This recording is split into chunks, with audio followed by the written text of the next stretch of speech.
Dialogar es encontrarse en un punto nuevo desde dos lugares diferentes. Te damos la bienvenida a El Bien Común, una conversación de muchos para hablar sobre conciencia empresarial y los desafíos del mundo que viene. En el programa de hoy, Alexis Cami, fundador del Observatorio de la Conciencia Empresarial, conversa sobre envejecer en Chile, la urgencia de derribar estereotipos con Jimena Abogavir, periodista y fundadora de Travesía 100. Jimena, bienvenida a este capítulo de nuevo en El Bien Común. Este es un caso especial donde te tenemos por segunda vez y además, como me quedé corto en la conversación pasada y escuchándote además en El Bien Común presencial que estuvimos hace poco, dije, necesito conversar con ella y solo con ella. Así que bienvenida hoy día a este capítulo especial del Bien Común, donde estaremos conversando sobre envejecer en Chile, la urgencia de derribar estereotipos. Así que muy bienvenida, Jimena. ¡Qué privilegio! ¡Qué piropo! Un piropo. Jimé, si uno mira los números en el censo recién del 2024, el 14% de la población chilena era mayor de 65 años y se estima que para el 2050 se duplique. Estamos frente a un cambio brutal demográfico. Y el otro día, de hecho, en este programa del Bien Común presencial, que tuvimos a Rosario Navarro, yo hablaba de que este cambio estructural que estamos viviendo, yo mencionaba de tres fenómenos, ¿cierto? La cuarta revolución industrial, la emergencia medioambiental y la crisis de sentido. ¿Ya? Estos fenómenos están teniendo impacto en otros más, y uno particularmente importante y serio es el tema demográfico. La tasa de natalidad ha caído brutalmente y vamos camino hacia un envejecimiento muy importante de la población, además que con el aumento de la expectativa de vida significa que un porcentaje muy relevante de la sociedad va a tener que vivir más tiempo, ¿cierto? Y va a tener que hacerse cargo, porque cada vez con menos hijos, menos descendientes. ¿Cómo estás viendo tú la situación hoy día, Jimena? Bueno, a mí me parece asombroso en el sentido por dos razones. Uno, porque Chile, Argentina, Uruguay son de los países más rápidamente están envejeciendo. Por lo tanto, la situación se presenta como con más gravedad porque nos pilla aún más mal parados. Sin embargo, este es un tema que efectivamente no hay ningún país en el mundo, ninguna cultura que lo haya resuelto, ¿no? Exactamente, y que tiene que ver con la sociedad occidental, por una parte que mejora la medicina, pero idolatra a la juventud.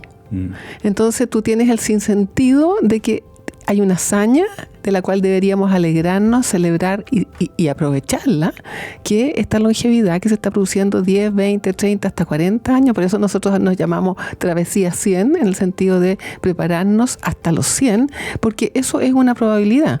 Y no se trata de llegar necesariamente a los 100, se trata de tener un plan, se trata de prepararme para ese plan, de tal manera que sea un buen vivir y no un simplemente existir. Vamos a entrar en eso, pero sabes que antes yo te quería preguntar, ¿de dónde viene esto a nivel personal tuyo, que tomaste esta causa con tanta fuerza? Yo, la primera vez que estuvimos fue hace un par de años, el tema no se escuchaba tanto como ahora, y claramente en parte es el trabajo que estás haciendo tú, pero ¿de dónde viene el que lo hayas tomado con esta fuerza? La verdad, porque me llegó tan de sorpresa, y no me llegó a los 60, me llegó a los 70, en que yo tenía un trabajo maravilloso, era con la Fundación Casa de la Paz, con un grupo lindo, y de repente me di cuenta que técnicamente yo era una anciana, 70 años, y por lo tanto la gente me iba a mirar con cara de prótesis dental, bastón, ¿no es cierto?, los pañales, ese tipo de preocupaciones, y resulta que no era así. Y yo veía que en toda mi generación, gente que habíamos tenido una vida afortunada en cuanto a que nos habíamos inconscientemente cuidado, con una buena alimentación, ejercicio, estar siempre aprendiendo. O sea, hay ciertas características que pronostican un buen envejecimiento, no necesariamente el ingreso socioeconómico como se piensa, sino que más bien el nivel educacional, que te permite tener una visión más amplia y una proyección de futuro. Entonces, nos empezamos a conversar de este asunto y a todos les había pasado lo mismo. O sea, yo les decía, ¿cuál fue tu momento eureka en que te diste cuenta el aha moment, el como aha dicen los moment, gringos, ¿no? que tú entrabas a una reunión y había entrado un anciano o una anciana. Y porque es algo muy, muy sorpresivo. Entonces dije yo, qué loco esto, que algo que es una maravilla, es un logro de la humanidad, se esté convirtiendo en un problema simplemente porque nosotros... Y yo veía a mi generación toda tratando de verse joven, ¿cierto? Que los lifting, que blue jeans, que de repente unos hasta con moto, ¿no es cierto? Tratando de defenderse con uñas de la posibilidad de ser viejo. Cuando en realidad uno tendría que pensar que esta es una etapa que puede ser maravillosa y todo depende fundamentalmente de la actitud. Ahora, ¿tú crees que eso tiene que ver en la medida que la sociedad, particularmente Occidente, ¿cierto? Avanza con la tecnología y mira el desarrollo de la humanidad desde una mirada más científica, ¿cierto? El eje pasa a ser el avance tecnológico y como la creencia, ¿cierto? O lo que instalamos, como ya la religión salió, es que venimos del mono, ¿cierto?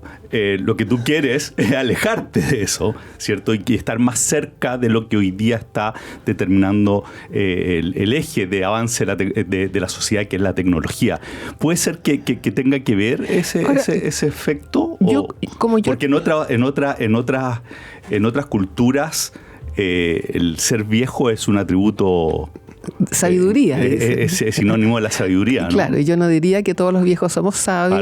Para nada, ¿no es cierto? Pero ayuda a la experiencia. Claro, pero lo que quiero decir es que la tecnología no es per se el problema. Para mí el problema es la dificultad que tenemos como especie de hacernos cargo de los problemas paulatinos.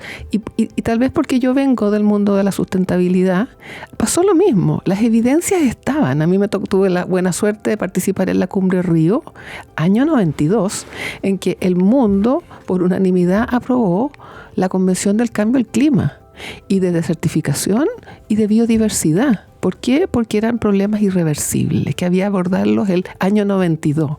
Y hasta el día de hoy tú ves que hay negacionistas, siendo que la ciencia ha avanzado tanto. Sin embargo, ¿cuánto ha tardado la humanidad en decir sí? Y efectivamente hoy día, bueno, tú tienes a Estados Unidos retirándose de las convenciones y los compromisos ambientales.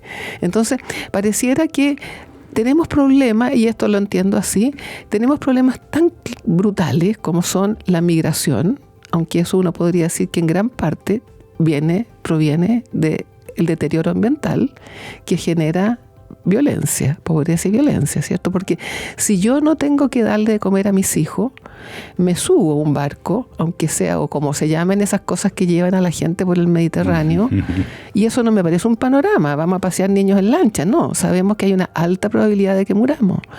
Eso lo hace una persona que está desesperada y que no le queda otra. Entonces lo que quiero decir es que hemos llegado a esos extremos en que la ciencia está, la tecnología está, y no la queremos ver. Y creo que en el caso del envejecimiento pasa lo mismo. Hay tecnología, pero que divertidamente está focalizada en los cuidados, sin tomar en cuenta que lo inteligente como humanidad sería decir, a ver, tenemos cada vez más nacimiento y eso tiene que ver con un montón de cosas, pero fundamentalmente con el ingreso de la mujer al trabajo y que ahí también las estructuras no sean adecuadas como para poder compatibilizar maternidad y trabajo. Y cuando estamos en el trabajo sentimos que teníamos que estar en la casa con los niños y cuando estamos en la casa los niños sentimos que tenemos que estar en el trabajo. Es parte del agotamiento de las mujeres, ¿cierto? Entonces, lo que quiero decir es que en este caso es predecible lo que nos iba a pasar por cuanto tenemos esta dificultad de asumir estas cosas y sin entender que si hay algo que puede prevenir el deterioro, porque no tiene ninguna gracia que nosotros envejezcamos y haya que cuidarnos. Piensa tú de nuevo 10, 20, 30, 40 años siendo objeto de cuidados. Cuando tú tienes ganas, y yo lo veo en mi generación, la gente que ha tenido un trabajo interesante o después se ha reinventado para finalmente hacer aquello que le apasiona, esa gente quiere aportar.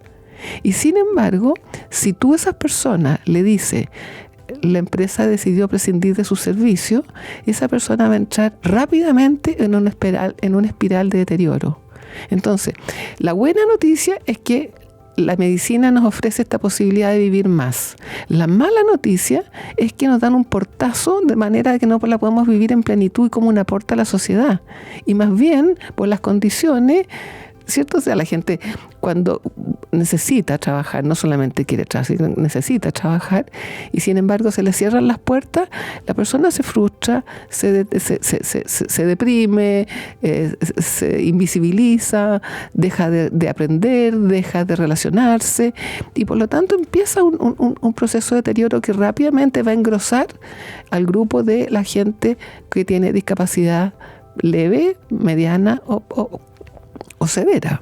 ¿Y cuáles crees tú que son los prejuicios que están instalados que hacen que sea tan difícil este punto? Bueno, hay varios prejuicios que hemos podido ir derribando a medida que vamos avanzando en este tema. El principal de todo fue el tema de que nosotros nunca ni íbamos a querer ni poder digitalizarnos. Y en eso la pandemia fue una gran escuela, porque no quedó otra, y las personas mayores sí se digitalizaron.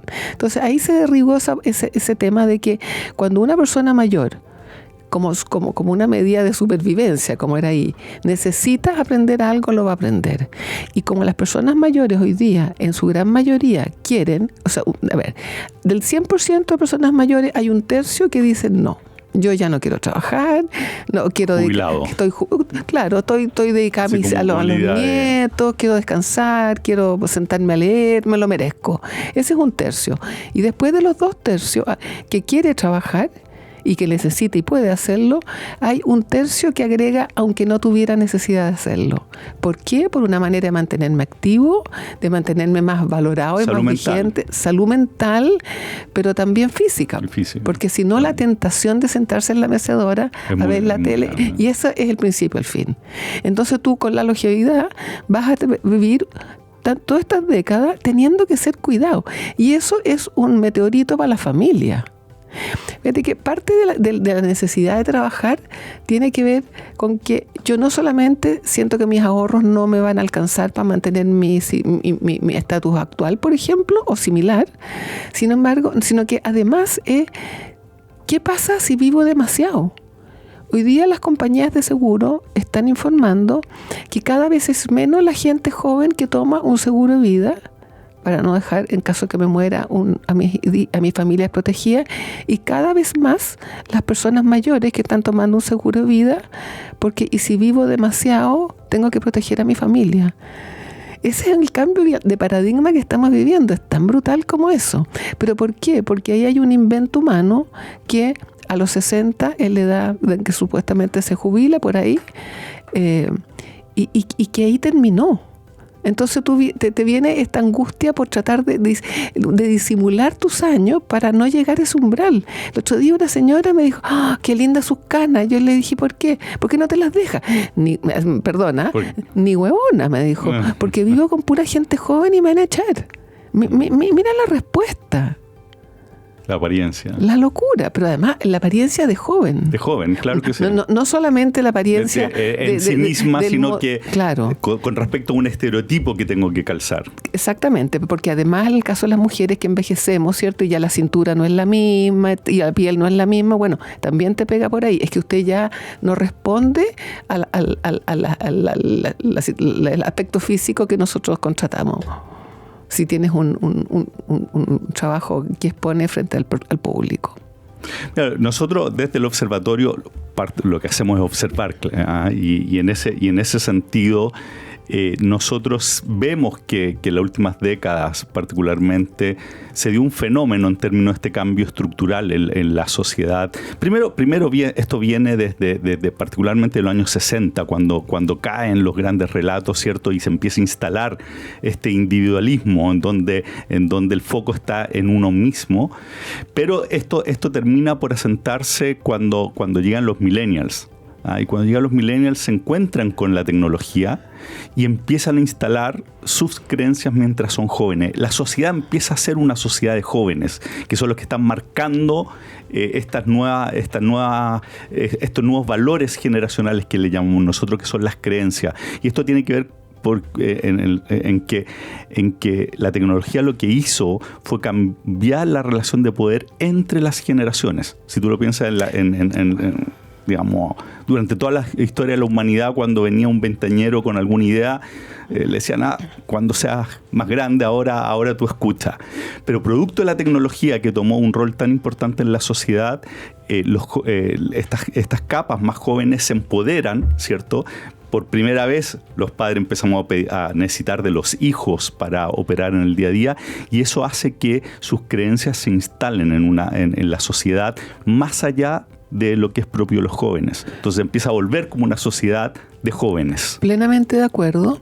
Y además ese grupo etario se saltó una generación y entraron a lugares de poder. Exactamente. Y la combinación juventud con poder puede llevar a la soberbia, ¿no? Entonces, yo lo que escucho a través de este mensaje que nosotros, comillas, lo inventamos, ¿no es cierto? Cuando empezamos con Travesía 100, empezó a hacer eco en mucha gente que se acerca a Travesía diciendo, hey, yo quiero ser parte de esto porque me parece demasiado importante, me pasa a mí, me cuentan la historia de cómo fue su despido.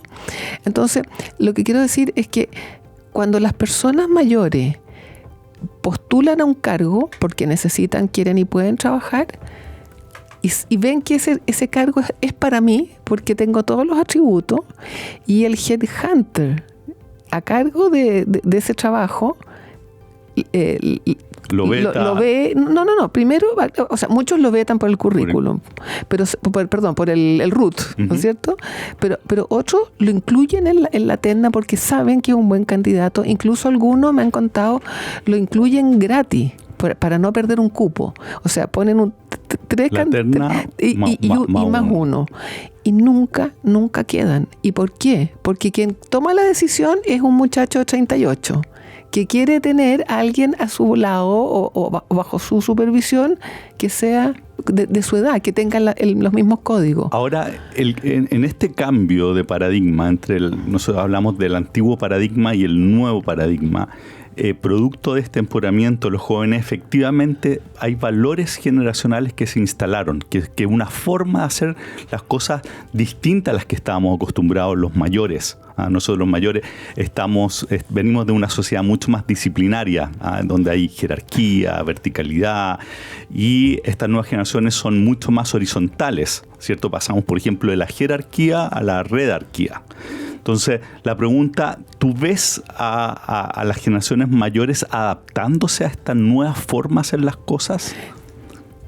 Definitivamente, la gente que necesita, evidentemente se agarra con uñas a la posibilidad que tiene, ¿no es cierto? Y se adapta.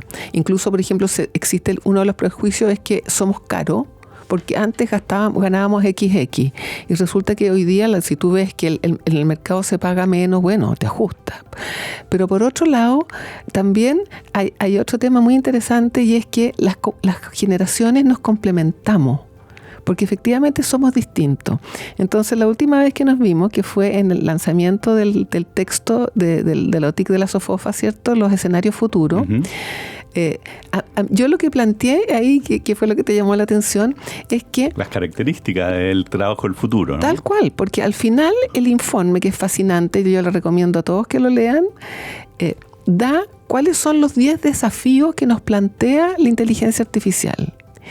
Y de los 10, hay algunos que tienen que ver con políticas públicas, otros que tienen que ver con el mundo empresarial, pero hay 6 de 10 que tienen que ver con habilidades que los mayores tenemos por sobre los menores. Por ejemplo. Entonces, si nos restamos, esta cosa va a andar peor. Entonces, por ejemplo, los copié. El 3. ¿Estás preparada? No, siempre. Mira, el tercero, estructurar sistemas y procesos que garanticen el sentido de pertenencia. Porque como ya no vamos a trabajar en empresas, según la SAFOFA, sino que más bien en equipos de trabajo borderless, o sea, de distintos países, en distintos idiomas, en que nos juntamos para hacer un determinado trabajo y después nos separamos y vamos a otro y vamos a otro. Bueno, ¿quién le da a ese grupo sentido de pertenencia? Evidentemente las personas mayores que entendemos lo que quiere decir pertenencia, porque los jóvenes sabemos que tienen una estadía en los trabajos que es promedio 1.5 años. El nuestro es 5. El quinto dice: crear condiciones para maximizar la cooperación al interior de los equipos de trabajo. Nosotros venimos de la cultura de la colaboración, de la comunidad.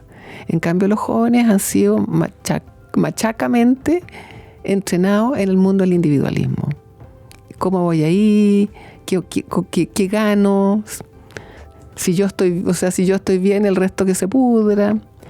Después, el sexto es formar equipos heterogéneos que enfrentan un mundo impredecible. Nosotros como mayores hemos vivido un mundo impredecible. Yo vi desmantelarse la Unión Soviética. Yo vi a los alemanes echar abajo a martillazo el muro de Berlín. Vi a Mandela saliendo de la cárcel y los británicos diciéndole pase usted. Es decir, nosotros hemos vivido un mundo impredecible. Cuando yo era jovencita, me acuerdo, el arzobispo Santiago decretó de Valparaíso que se iba a excomulgar a quien usara bikini. O sea, lo que te quiero decir es que hemos vivido un mundo impredecible. En cambio, para los jóvenes que no lo han vivido, porque les tocó la etapa de gloria, ¿no? Los 90. Bueno, ahora lo están empezando a vivir. Ya. Pero lo que quiero decir es que ellos no se imaginan que uno pueda sobrevivir ese tipo de situaciones. Después el 9, me quedan 2, dice: priorizar las habilidades relacionales, emocionales y éticas sobre las técnicas. ¿Por qué? Porque la técnica es cada vez más amigable. Y por otro lado, los conocimientos están ahí, a un clic. En cambio, habilidades relacionales, emocionales y éticas es algo que es de donde nosotros también venimos. Es nuestra manera como de vivir. Y la última, para que no te impacientes, es convertir el bienestar, el propósito y motivación de los colaboradores en el core del negocio. Es decir, estas 5 que yo menciono van a ser la clave del éxito. Entonces, yo digo, no compitamos, trabajemos juntos. Como justo, de hecho, Rosario decía nosotros hablamos de cómo las nuevas generaciones tienen el qué. Rosario Navarro. La presidenta de SOFOFA. La presidenta de SOFOFA. Decíamos, el qué viene más desde los jóvenes, las nuevas generaciones. El cómo más la antigua, ¿cierto? Claro. Y conversamos en ese encuentro que el por qué, el propósito es lo que puede unir a estas distintas generaciones. Y yo tuve la frustración que pensé que con la pandemia los que estaban paviando se iban a realmente convencer de que nadie se salva solo en el planeta Tierra. O sea, vamos en la misma nave espacial. Y vamos a estar, es como que estamos peleando, estamos mirando cada uno nuestra pieza, pero este puede ser el Titanic, si que no movemos el... Y hay ciertas personas y ciertas escenas que me recuerdan el Titanic. Felices, ¿no es cierto? Porque seguir con el individualismo. Y claro, de ahí viene el bien común de lo que estamos conversando. Exacto, y por eso me encanta este programa y felicitaciones. Muchas gracias. Jimé, hay un dato interesante. Dice los mayores 50 años fueron responsables del 46% de todo el consumo interno del 2020. Y se estima que la cifra aumente a 60% del 2050. Casi el 50% más. Esto tiene relación con lo que quienes llaman el silver economy, la economía plateada. Yo te he escuchado, tú no eres tan fan de ese concepto, ¿no? No, porque tengo una suspicacia, probablemente por los años, los 77 me sirven para algo, y es que este es un concepto elaborado en el hemisferio norte, en que las personas tienen una buena jubilación. Por lo tanto, el día que se jubilan, tienen una cantidad de efectivo disponible que les permite pensar qué crucero quiero tomar este año o a qué cancha de golf quiero ir a jugar. Y hay hectáreas de condominios de puras personas mayores que tienen la vida entera resuelta. Porque hasta llega un bucecito y con un robot le meten el plato de comida por la parte de atrás del refrigerador. Todo resuelto. Es una vida media monstruosa, creo yo, ¿no? Pero bueno, lo que quiero decir es que esta no es la situación de toda América Latina. Entonces, yo participo en varias instancias internacionales en que cuando yo planteo el tema de las personas mayores que en 2/3 quieren, pueden y necesitan trabajar, dicen, ¿cuál es el tema? ¿Cuál es la obsesión de los chilenos de querer seguir trabajando? Y es tan simple, es porque no me alcanza y tengo mucho susto de dos cosas. Uno, ser una carga tremenda para mis hijos, y dos, pasarme de ser ese... Voy a ir a las cifras del 2017, en que la cantidad de personas que tenían un nivel de discapacidad era un 14%, y por lo tanto yo sumé y dije, somos en 85% los que estamos vivito y coleando, y que tendríamos que poder aportar. Entonces nos estamos farreando esa oportunidad, 85 contra 14. Pero ahora Senadi sacó el año pasado otra encuesta que dice que ese 14 pasó a un 23. Pandemia mediante, ¿cierto? Yo creo que hay un factor ahí. Pero en todo caso lo que te quiero decir es que la cantidad de personas mayores que han ingresado al grupo que tiene que ser cuidado es lo que justifica que estemos consumiendo mucho en cuidado. Entonces, los principales gastos están ahí. Y por otro lado, la gran investigación tecnológica, porque se habla de la revolución tecnológica, yo también muchas veces soy jurado en concursos, de fondos concursables de tecnología para los mayores. Y son en general cosas relacionadas con el cuidado. Entonces, hay una cuestión ahí media engañosa. Jimé, y en términos de políticas públicas, ahora más encima si uno proyecta el tema demográfico, cada vez vamos a tener menos jóvenes, ¿cierto?, para soportar una población más adulta.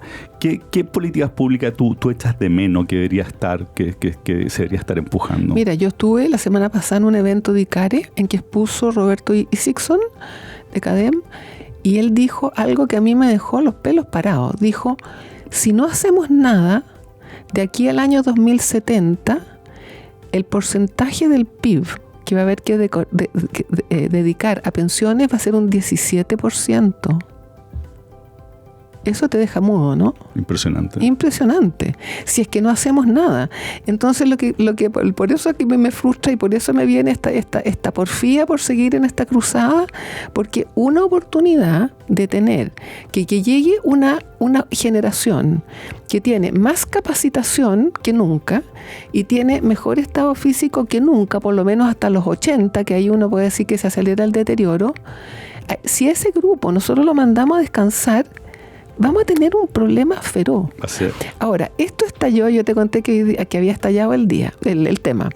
Uno, porque hace 2 años atrás salió un primer informe que se hizo en el mundo para ver, después de la pandemia, cuáles fueron los grupos etarios que les costó más regresar al trabajo. Primero eran los jóvenes y segundo eran las personas mayores. Entonces empezaron a seguir este estudio y se dieron cuenta que nosotros siempre hablábamos, y el mundo hablaba de 60 más, que era la edad que Bismarck a finales del siglo XIX se le ocurrió decir, porque la gente se moría a los 63, entonces que jubilaban a los 60 era razonable. Bueno, entonces en este estudio se ve que hoy día, si tú eres despedido o pierdes el trabajo por la razón que sea, tu probabilidad de volver a emplearte es baja. Lo más probable es que tardes 14 meses y sea significativamente menor el ingreso que el que tenías antes.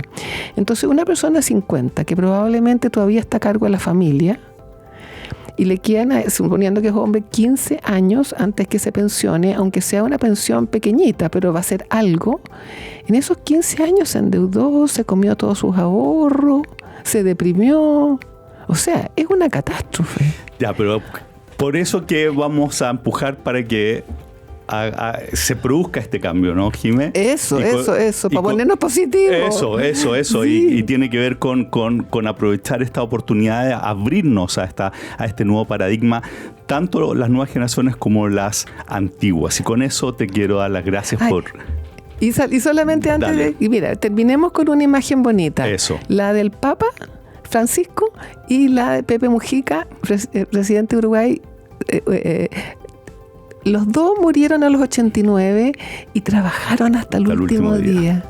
Jimé, muchas gracias por haber venido de nuevo al Bien Común, y a todos ustedes los dejo invitados para la próxima semana, donde estaremos hablando de otro tema de interés país y de donde la conciencia empresarial tiene mucho que aportar. Muchas gracias. Y un privilegio haber estado acá. Gracias.